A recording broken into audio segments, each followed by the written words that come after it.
E aí galera, bem-vindos a mais um vídeo do Metanoia, que a gente está aqui de novo com a presença de Rafael Marques, ele que vai continuar falando sobre o tema cura. Mas antes a gente queria mostrar para vocês algumas cenas do vídeo anterior, que também foi sobre esse tema. Olha aí. E pelas suas pisaduras você não vai ser sarado. Essa é a melhor notícia que eu quero te dar. Deus não vai te sarar. Ele já te sarou em Cristo Jesus. Porque Jesus é a nossa vida. E Ele veio nos dar exatamente o tipo de vida que Ele tem. Não é uma vida qualquer. Você pode imaginar, irmão, que o privilégio de ter vida eterna nem é a duração, mas a qualidade da vida que Deus veio te dar. E o testemunho é este. Que Deus nos deu a vida eterna. E a vida eterna está no seu Filho. Diga aleluia agora assistindo o vídeo. Amém. Espero que você tenha dado.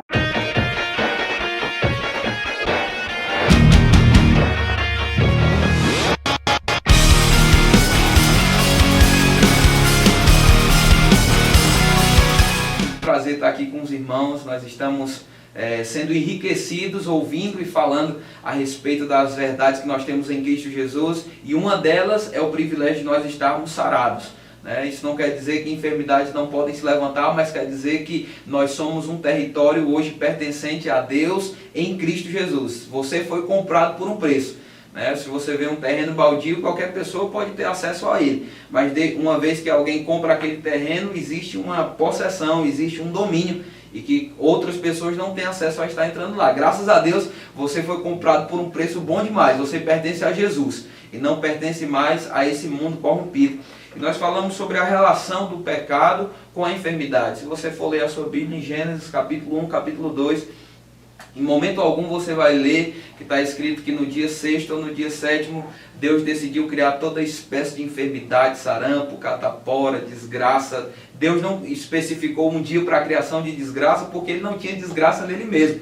Deus, Ele é vida. A Bíblia fala lá em Tiago que Ele é luz, Ele é o Pai das luzes. Nele não tem como existir sombra de mudança ou de variação. Quando Jesus está ensinando, Ele fala, olha, não pode sair de uma mesma fonte água doce e água salgada. Não pode sair de uma mesma árvore frutos bons e frutos maus. Então, graças a Deus, irmãos, Deus não é inconsistente com o próprio caráter dele. Ele é bom o tempo todo, Ele é luz o tempo todo.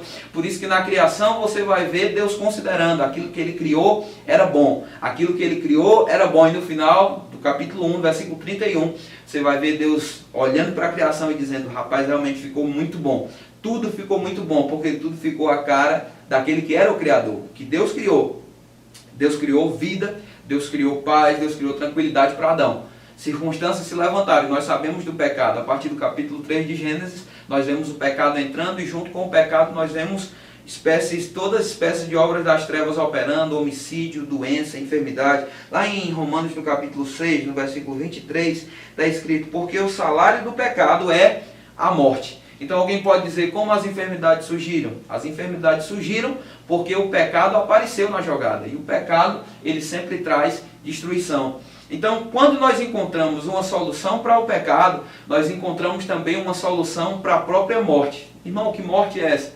Eu posso te dar uma boa notícia. Em Cristo Jesus, nós temos um fato e nós temos uma promessa. Nós temos o fato da nossa salvação, que já livrou o nosso espírito, a transformação da nossa alma, que vai nos salvando progressivamente, que vai nos transformando progressivamente, e nós temos também a esperança de que um dia nós vamos vencer, de fato, até a morte física.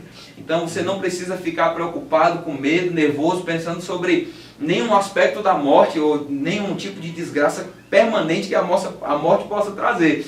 Nós hoje em Cristo podemos ter saudade dos que se foram, mas nós temos uma esperança que é muito mais forte do que qualquer desespero. Jesus vai vir e um dia vai transformar os nossos corpos. Mas enquanto isso não acontece, nós temos uma promessa que cabe à nossa vida hoje, porque nós somos templo, morada do Espírito Santo, perdoados. Jesus está pronto para perdoar pecados, e a relação do pecado com a morte, ela é muito intrínseca em toda a Bíblia. Você vai ver Jesus curando pessoas e dizendo, olha, não peque mais para que uma coisa ruim, uma coisa pior não te suceda. Lá em Marcos, no capítulo 2, quando Jesus vai curar um paralítico, a Bíblia fala que ele, ao invés de dizer, levanta, toma o teu leito e anda, ele diz, perdoados estão os teus pecados.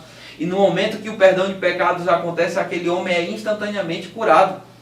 Então existe sim uma ligação entre o pecado e a enfermidade. Nem sempre que alguém está doente é por causa de um pecado que ela possa ter cometido naquele momento. Pode ser que talvez ela não tenha errado, mas por causa do pecado de Adão, Satanás teve um certo acesso. Mas graças a Deus, pela justiça de Jesus Cristo, ele teve um acesso muito maior e ele está pronto para restaurar tudo aquilo que o diabo trouxe de dificuldade. Nós vamos ver lá em Mateus no capítulo 12, 13, Jesus curando um homem, e os fariseus começam a se levantar contra ele, a dizer: esse homem está expulsando demônios no poder de Beelzebul. Aí Jesus diz para eles: olha, se eu estou expulsando demônios no poder de Beelzebul, o reino dele está dividido e não vai subsistir. Mas se eu estou expulsando pelo Espírito de Deus, certamente o reino de Deus está chegando até vocês. E ele disse: olha, o valente, ele guarda os seus bens enquanto ele pode, mas chegando um mais valente do que ele, bate no valente e toma todos os seus despojos. O que Jesus estava falando? Satanás era o valente, ele tinha conseguido prender pessoas, ele consegue aprisionar pessoas na enfermidade, e muitas vezes você vai ver na Bíblia a enfermidade sendo chamada de cativeiro. Então Satanás consegue aprisionar, mas graças a Deus nós conhecemos um valente que é muito mais valente do que o valente. Ele pode açoitar o valente como ele fez na cruz do Calvário e tomar todos aqueles bens que ele havia roubado. Jesus é poderoso para trazer restauração. E nós vemos isso em toda a Bíblia. Jesus passando e restaurando pessoas, livrando pessoas do pecado, perdoando pessoas, mas curando essas pessoas também. Lá em Mateus no capítulo 8, diz por que Jesus fazia isso. Diz Mateus no capítulo 8, no versículo 16, está escrito assim: chegada a tarde, trouxeram-lhe muitos endemoniados, e ele meramente com a palavra expeliu os espíritos e curou todos os que estavam doentes, para que se cumprisse o que fora dito por intermédio do profeta Isaías.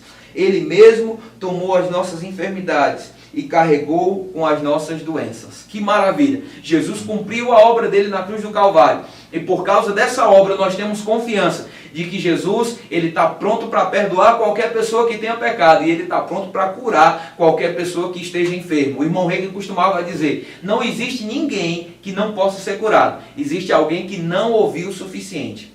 Então, se você está ouvindo essa palavra, saiba de uma coisa, irmão: Deus tem poder e desejo para te curar. E eu vou te dar uma notícia melhor ainda. Se você está em Cristo Jesus, e se você é a habitação do Espírito Santo, a Bíblia fala lá em Romanos, no capítulo 8, um dos meus versículos favoritos, sobre a obra do Espírito Santo na vida de uma pessoa que recebeu Jesus. Ele diz assim: se habita em vós o Espírito daquele que ressuscitou Jesus dentre os mortos, esse mesmo que ressuscitou a Jesus dentre os mortos, vivificará também o vosso corpo mortal. Ele vai encher o corpo mortal de vida. Que maravilha! Então, se você estava doente de alguma enfermidade, irmão, tenha consciência do que Jesus fez por você. E esse Espírito que ressuscitou, até mesmo Jesus, 3 dias após haver morrido, esse Espírito é poderoso para vivificar o seu corpo mortal, trazendo saúde, do alto da sua cabeça à planta dos seus pés. E ele disse que ele vai vivificar o nosso corpo mortal por meio do seu Espírito que em nós habita. Infelizmente, nós não vamos ter tempo de ler todas as passagens que falam sobre cura no Novo Testamento. Existem muitos milagres registrados, existe muito ensino. Eu só te aconselho, irmão, a permanecer ouvindo isso. Talvez você diga: não, mas eu não estou doente. Mas Deus pode te usar para ajudar pessoas que estão nessa condição a receber cura. Eu vou te lembrar rapidinho aqui de Marcos no capítulo 16, a partir do versículo 15. Jesus deu um mandamento: que você fosse pregar o evangelho a toda criatura, batizasse pessoas. Quem cresce seria salvo, quem não cresce seria condenado. A Bíblia fala que você imporia as mãos sobre pessoas e elas receberiam novas línguas, e se impusessem as mãos sobre os enfermos, eles ficariam curados. Então você tem um mandado do chefe. Jesus disse: impõe as mãos sobre os enfermos. Então, sem medo, sem vergonha, tenha consciência do poder que está habitando dentro de você. Um poder que é capaz de vivificar o corpo de alguém que crê na mensagem do Evangelho. Então, meu forte abraço, amo vocês, continua crescendo na graça e na sabedoria do Senhor, e Deus tem muito mais metanoia, para que nós possamos melhorar a nossa vida e nós possamos ser transformados à imagem daquele que nos chamou. Forte abraço. Nós sabemos agora que o Centro de Cura está realizando um evento, que é a Cruzada de Cura. Eu queria que você aproveitasse e falasse sobre a Cruzada de Cura para quem está nos assistindo agora. Amém. Glória a Deus. Nós vamos ter agora, do dia 4 a 6 de março, aqui na nossa igreja sede, em Campina Grande, Verbo da Vida, uma cruzada de cura que está sendo realizada pela igreja local, o Centro de Cura está envolvido nessa organização e nós estamos crendo que nós vamos ver milagres extraordinários acontecendo. De fato, a nossa expectativa nem é de ver, é de participar, porque nós sabemos que muitas pessoas precisam ser livres desse cativeiro e a Bíblia fala também sobre uma unção que ela é capaz de despedaçar o jugo do diabo. Nós cremos na unção se manifestando nesses dias, sexta à noite, sábado à noite, domingo de manhã e domingo à noite. Não perca esse evento, nós vamos ver a mão de Deus operando de forma maravilhosa. Venha, traga pessoas que precisam. Se você conhece alguém que está doente, numa cadeira de rodas, pessoas com câncer, não importa qual seja a enfermidade, Jesus continua tão poderoso hoje como ele foi no passado e como ele sempre vai ser. Então traga essas pessoas. Aí você diz, mas eu não estou doente. Venha também, Deus quer avivar no seu coração a necessidade de nós estarmos manifestando o sobrenatural. Então vai ser um tempo do sobrenatural de Deus. Nós vamos ter o nosso apóstolo Guto Emery ministrando, o pastor Saul Ramos, lá de Maceió, vai estar ministrando, eu também vou estar ministrando, e nós cremos que Deus vai se manifestar de forma poderosa nesses dias. Não perde, vamos estar juntos nesse evento em nome de Jesus.